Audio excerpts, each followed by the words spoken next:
Dawn had barely brushed its pale hand across the city when Elara Wynford stepped out of the bus and into the brittle winter air. Her breath rose in quick white puffs, dissolving before they reached the gray sky. She tightened her grip on the thin strap of her mother's old canvas bag, feeling the frayed fabric rasp against her palm, as if reminding her why she was here. Her mother's illness had arrived suddenly, stealing her strength with a quiet cruelty. And now the burden of Marjorie's long-held job at Hale Co. S executive kitchen had fallen to Elara without warning. She stood for a moment at the foot of the towering glass building, its windows gleaming like frostbitten mirrors, and tried to gather courage from the memory of her mother's voice telling her she'll be fine. But courage felt slippery this morning, like thin ice beneath tired feet. Inside the lobby, warmth rushed her, but it didn't reach her bones. The polished floors reflected her image back at her small, bundled, uncertain while suits passed around her with quick, clipped footsteps, barely glancing her way. She followed the familiar hallway her mother used to walk every morning, tracing each turn with a quiet reverence. Her heartbeat thudded in her ears like a distant drum as she pushed into the kitchen, with the scent of rosemary, warm bread, and simmering broth wrapped around her like a fragile comfort. Her mother's apron hung on its usual hook. Elara reached for it, holding the faded cotton as though it were a hand extended to her from somewhere safe. She tied it tightly around her waist, inhaling the faint notes of lavender and thyme embedded in the fibers after years of Marjorie's work. She didn't feel ready, but ready wasn't an option anymore. The kitchen staff noticed her arrival with mixed expressions: sympathy, uncertainty, a few polite nods. They'd adored Marjorie. She was a steady flame in this metallic world. Elara moved quietly through the room, her fingers shaking as she reached for the ingredients her mother always used for the CEO's breakfast tray: eggs, a sprig of parsley, freshly baked sourdough. She laid them out as if arranging fragile pieces of her own life, trying to remember the exact motions Marjorie taught her during those rare evenings when the two cooked together at home. She cracked the first egg awkwardly, whispering apologies to no one when the shell crumbled unevenly. She collected herself, drawing in a trembling breath, and kept going. The kitchen hummed around her clattering metal, the low whir of mixers, footsteps shifting in rhythm, but Elara felt suspended in a bubble of her own nerves. Every move seemed too loud, too slow, too revealing. She didn't see him at first. Cassian Hale stood in the doorway, the early morning light behind him outlining his frame with a soft halo. He was in tea, dressed in the sharp armor of a CEO, yet just a wool coat dusted with snow, his dark hair slightly damp. His expression was unreadable as he watched her struggle with the breakfast tray that his company had trusted Marjorie to prepare for years. His 6-year-old son, Rowan, stood half hidden behind him, gripping the edge of Cassian's coat with small fingers. Elara startled when she finally sensed someone behind her. She turned sharply, the spoon slipping from her hand and clattering against the counter. Her cheeks flushed as she met Cassian's steady gaze. His eyes held no impatience, only a quiet curiosity softened by something almost like concern. "I'm sorry," Elara murmured, her voice barely rising above the simmer of pots. "My mother is sick. I'm filling in for her." Cassian studied her gently, his posture relaxed yet attentive. "Marjorie means a great deal to this place," he said, his tone even, deliberate. "I hope she recovers soon." There was no questioning of her ability, no hint that she didn't belong, just a simple acknowledgement that made her shoulders drop a fraction. "Okay." Rowan stepped forward then, drawn by something in Elana's trembling softness. "Okay." His brown eyes were wide and earnest as he peered up at her. "Are you making the honey tea?" he asked, his voice a whisper that carried innocence into the metallic room. Elara blinked, taken aback. "Your mother used to." She hesitated, then corrected herself. "My mother. Yes." She always added a small swirl of honey, said it made mornings kinder. Rowan nodded solemnly, as if this small detail mattered more than anything else. Okay, and perhaps, to him, it did. Cassian gave his son a brief glance, something warm flickering in his expression, before he looked back to Elara. "Carry on," he said softly. "Take whatever time you need." He led Rowan away, leaving Elara standing amid her scattered nerves. But something inside her had shifted. She exhaled, slow and unsteady, and returned to the stove with a steadier hand than before. Throughout the morning, she moved through the tasks with increasing rhythm. She burned one pan, dropped a spoon, overseasoned a batch of potatoes each, mistakes, sending a prick of heat across her face. But each time, she reset, breathing in the scent of rosemary and letting the kitchen guide her. Marjorie had always said that cooking was a form of quiet prayer, a way of saying you cared without using words. Kala prayed with every chop, every stir, every carefully placed garnish. Cassian passed through the kitchen again hours later, carrying a file under his arm. He paused when he saw her rubbing her wrists, exhaustion settling across her shoulders like snowfall. He approached without imposing, placing a clean towel near the cutting board. "You're doing well," he said, softer than she expected. She didn't know how to respond. Compliments felt foreign after months of fighting silently against life's unraveling threads.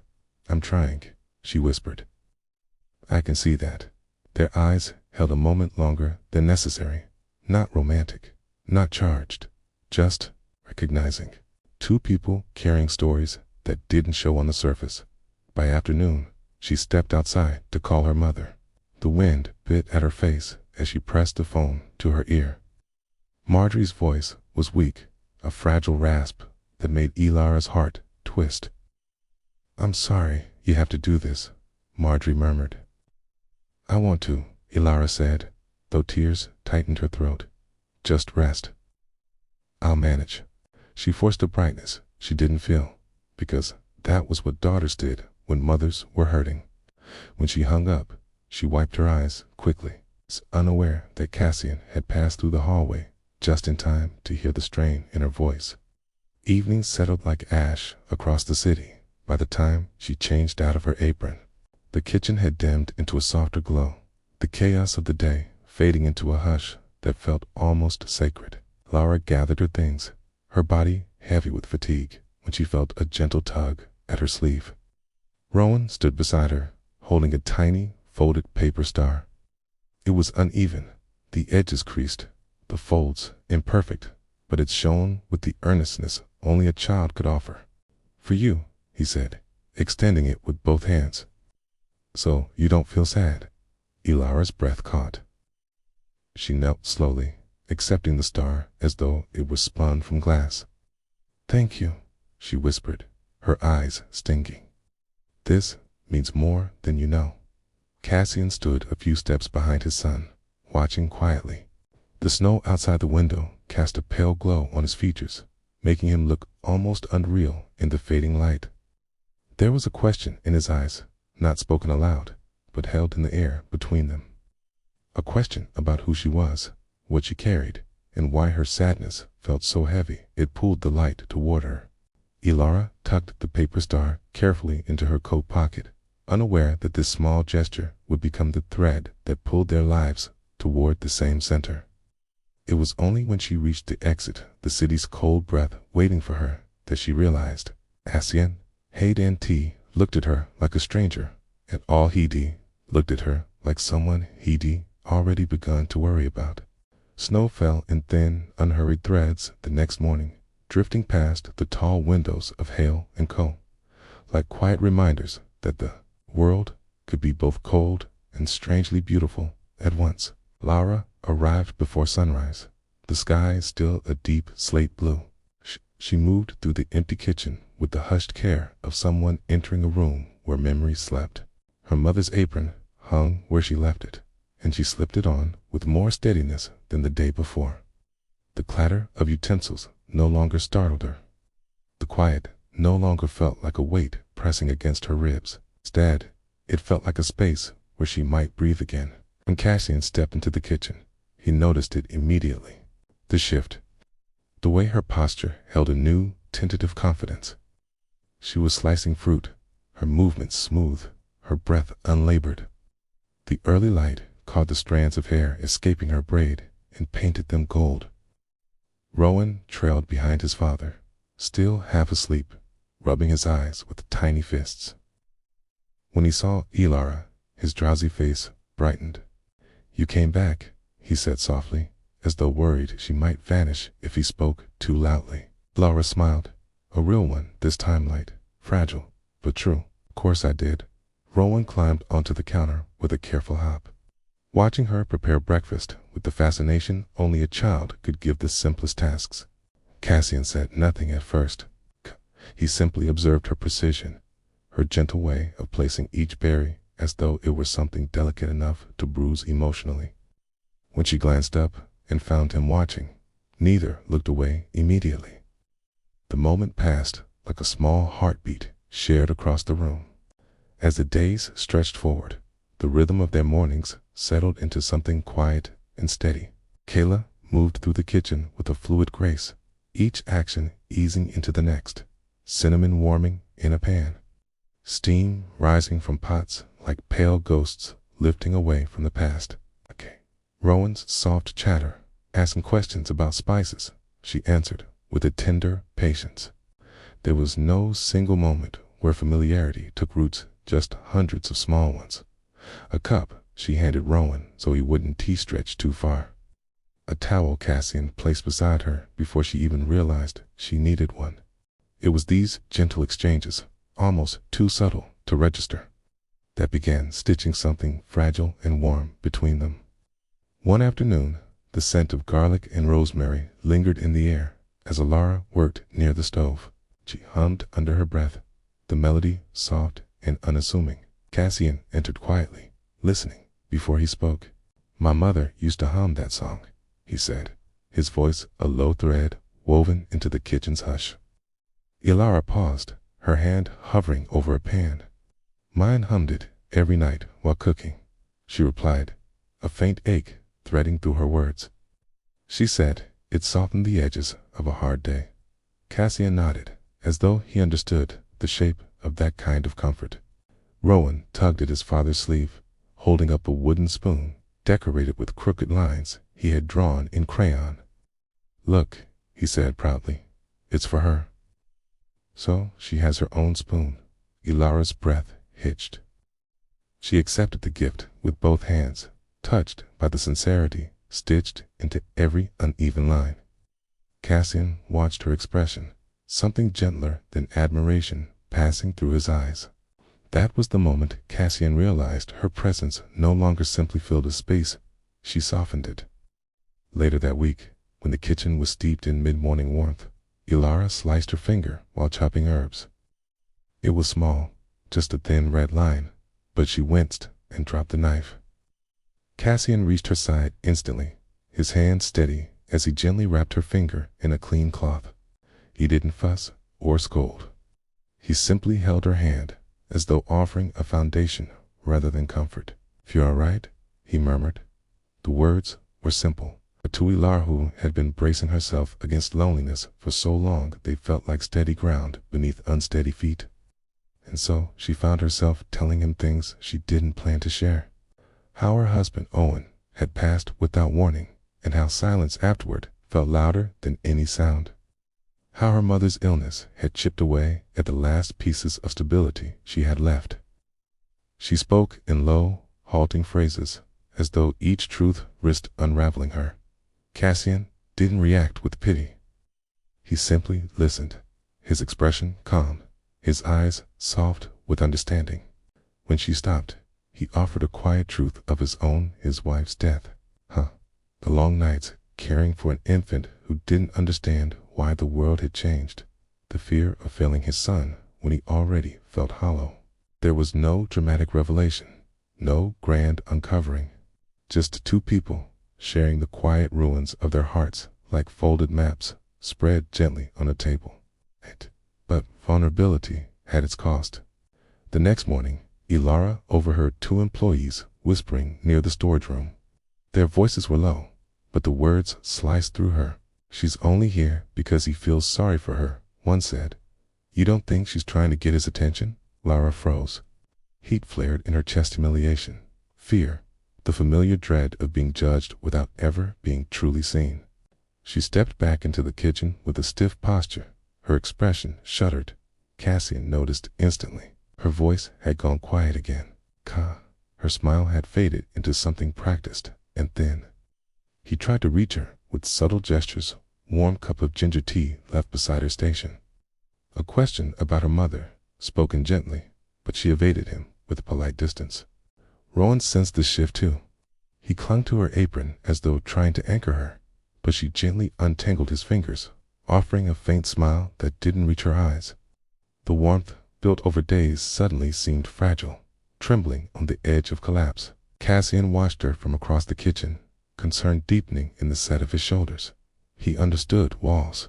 He had built many of his own, but seeing her rebuild hers felt like watching a candle he learned to depend on flicker against a sudden draft. He didn't know what had changed, only that something had pulled her away from him and from herself. Elara cleaned her station with methodical precision that evening, her movements sharp, her breaths shallow.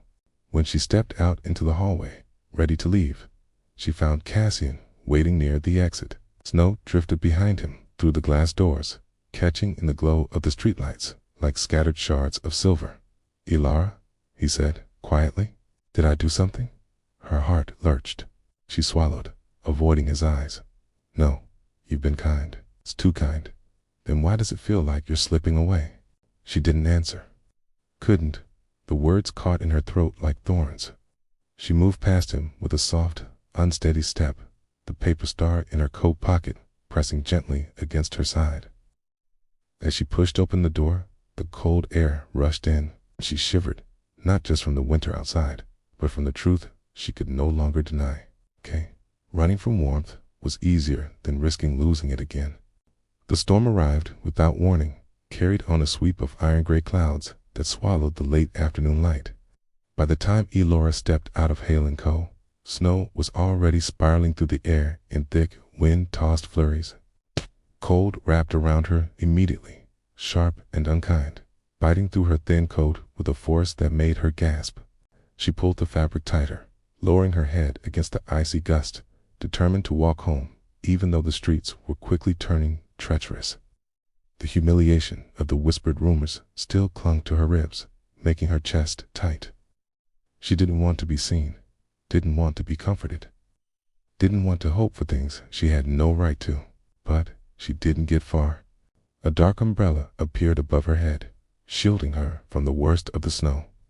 She stilled, breath fogging the air as Cassian stepped into view.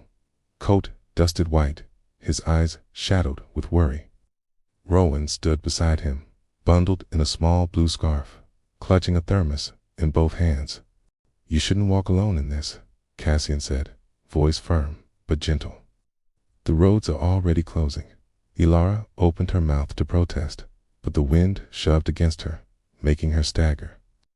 Cassian reached out, instinctively not grabbing, just steadying his hand, hovering near her elbow. Rowan offered the thermos to her with both hands, his small voice trembling through the cold.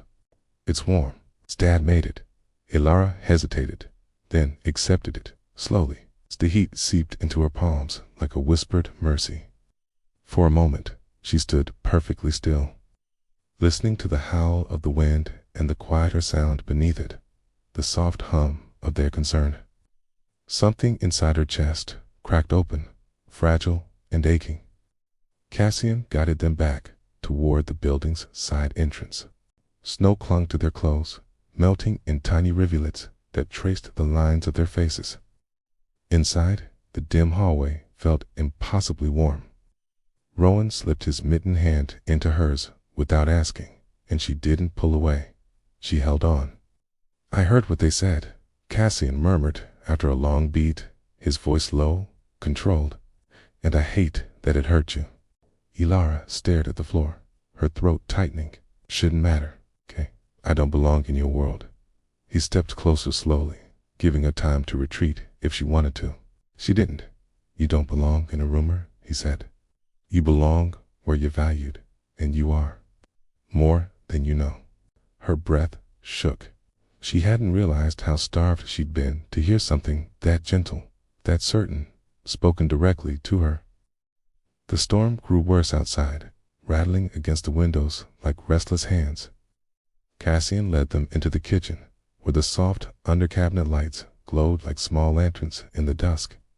The room felt different at this hour, quieter, more intimate, as if holding its breath for whatever came next. Elara set the thermos down, her fingers trembling slightly. "I never wanted to make trouble," she whispered. "I only wanted to help my mother. And then I stayed, because this room didn't feel empty anymore."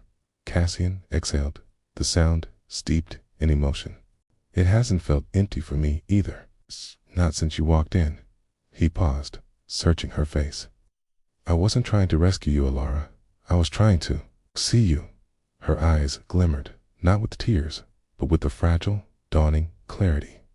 She thought of the paper stars in her pocket, the honey swirl on Rowan's tea, the scarf Cassian returned when she dropped it, 1,000 small gestures that had sown warmth through the days without her noticing.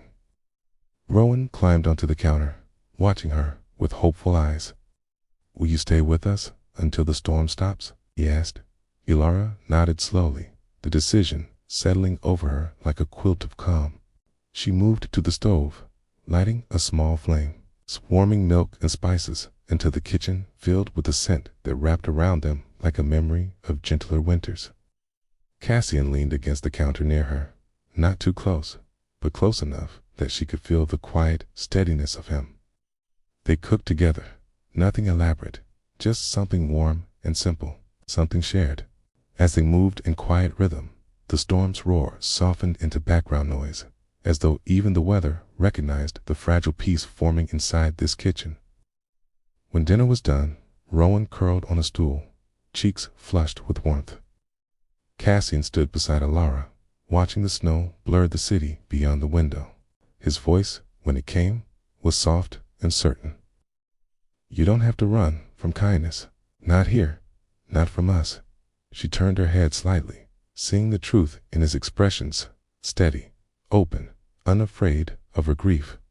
And in that quiet space, something inside her released. A breath she'd been holding since her life had cracked open months ago.